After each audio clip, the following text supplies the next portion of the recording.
Hi guys, আমি চলে এসেছি উজ্জয়িনীর মহাকালেশ্বর মন্দিরের করিডোরে। ভিডিওটি ভালো লাগলে তোমরা লাইক, কমেন্ট, শেয়ার, সাবস্ক্রাইব করবে প্লিজ। উজ্জয়িনী মহাকালেশ্বর মন্দিরে পুজো দেওয়ার জন্য 4 নম্বর গেট দিয়ে পুজো কিনে নিয়ে সাধারণ লাইন দিয়ে সোজা চলে যাবেন। 1-1.5 ঘন্টা সময় লাগে। ফোন অ্যালাউ নেই, ভিআইপি 250 টাকা।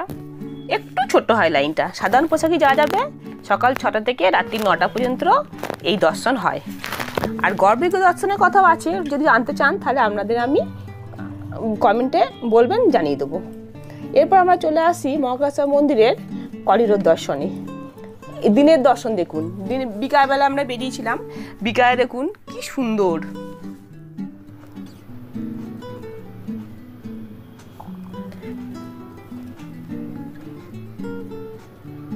এরপর আমি এখন দেখছেন, এরপর দেখাবো আপনাকে সন্ধ্যের লাইট জ্বালার পর এগুলো দেখাবো।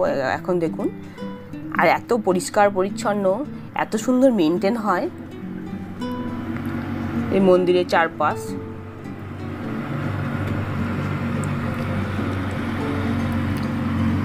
অনেকে কী করে বলুন তো, সকালে পুজো দেয় তারপরে চলে যায় এখানে উজ্জয়িনী থেকে। কিন্তু আমি বলবো এখানে রাত্রেবেলা থাকবেন। থাকলে এই সন্ধ্যেবেলাটা করিডোরটা পুরো ঘোরা যাবে, অনেকক্ষণ ঘুরতে পারবেন আর খুব ভালো লাগবে। এটা অবশ্যই করবেন। এই দেখুন এই যে ভক্তনিবাস আছে, মহাকালেশ্বর ভক্তনিবাস, এইখানে স্টে করবেন, সব থেকে ভালো হয়। তাহলে মন্দির চত্বর থাকতে পারবেন আর যতক্ষণ খুশি ঘুরতে পারবেন। এখানে 1500 টাকা ডবল বেড, আর 3 বেড হচ্ছে 1700 টাকা এসি। 1 মাস আগে থেকে বুক করবেন। এই দেখুন চারপাশ, শুধু ঘুরবেন। মানে সন্ধ্যে থেকে ঘুরতে শুরু করলে কখন যে আপনার রাত্রি 9টা-10টা বেজে যাবে আপনার কোনো মনেই থাকবে না।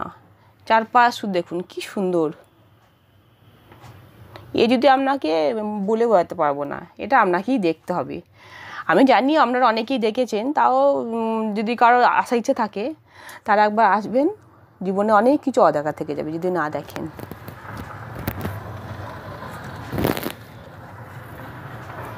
হ্যাঁ, এই ঘুরতে ঘুরতে দেখবেন জল পিপাসা পাবে।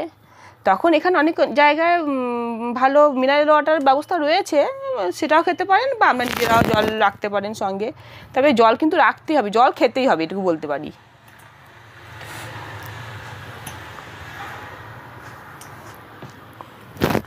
আর এই প্রান্ত থেকে অন্য প্রান্তে যেতে পা ব্যথা করো তো, তাই এখানে ব্যাটারি চালিত গাড়ি, এই দেখুন ব্যাটারি চালিত গাড়ি এখানে আছে। এটা সম্পূর্ণ বিনামূল্যে।